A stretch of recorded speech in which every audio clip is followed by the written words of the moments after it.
There are two very different kinds of single people out in the world. What we could call the cheerfully single on the one hand and the catastrophically single on the other. The first kind might have last been in a relationship 5 years ago, or perhaps 6 or 7. They aren't really counting at this stage. They hope they might find someone one day, but if they don't, they could tolerate their own company, possibly till the very end. They've got good friends, they go travelling, they pursue their hobbies. In the evening they make themselves a nourishing dinner for one and sit on their own in the living room, absorbed in an article about ants or a film from Iran. They are keeping half an eye out for a partner. They're on an app or two, but sometimes a week goes by without them checking, and they're pretty discerning when they do assess candidates.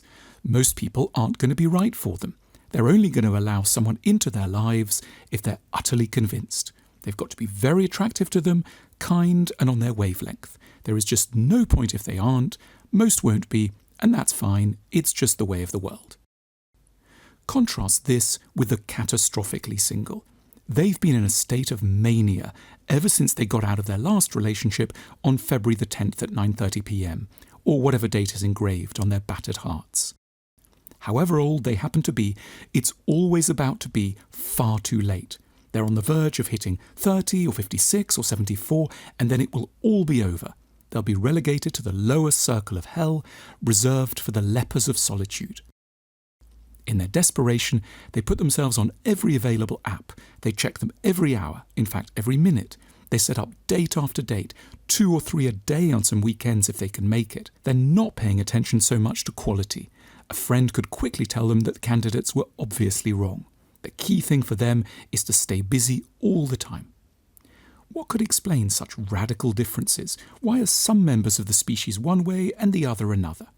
The difference has everything to do with what singlehood means in the eyes of each category. For the cheerfully single, it means nothing more or less than that the right person hasn't shown up yet, and may never. Crucially, it doesn't say anything whatsoever about them. It doesn't indicate that they're awful or corrupt or ugly or stupid or weak or mean.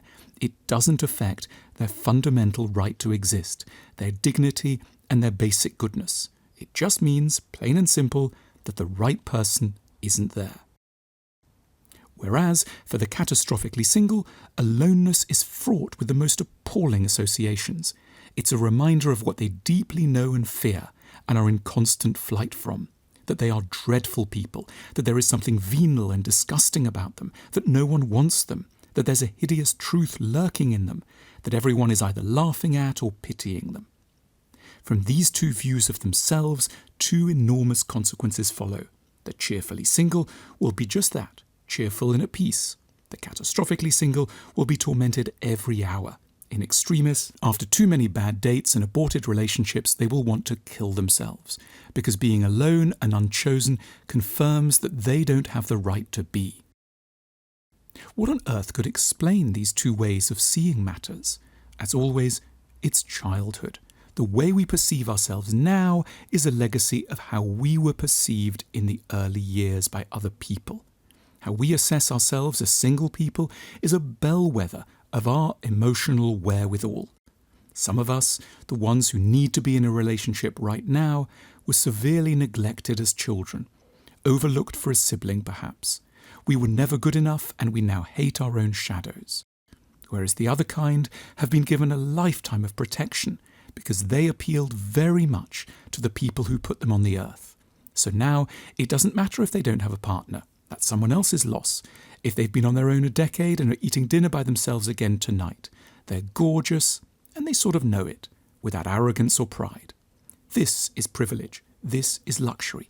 This is what we should all want for ourselves. One of the greatest indications of good parenting is that your child will never feel ashamed not to be in a relationship.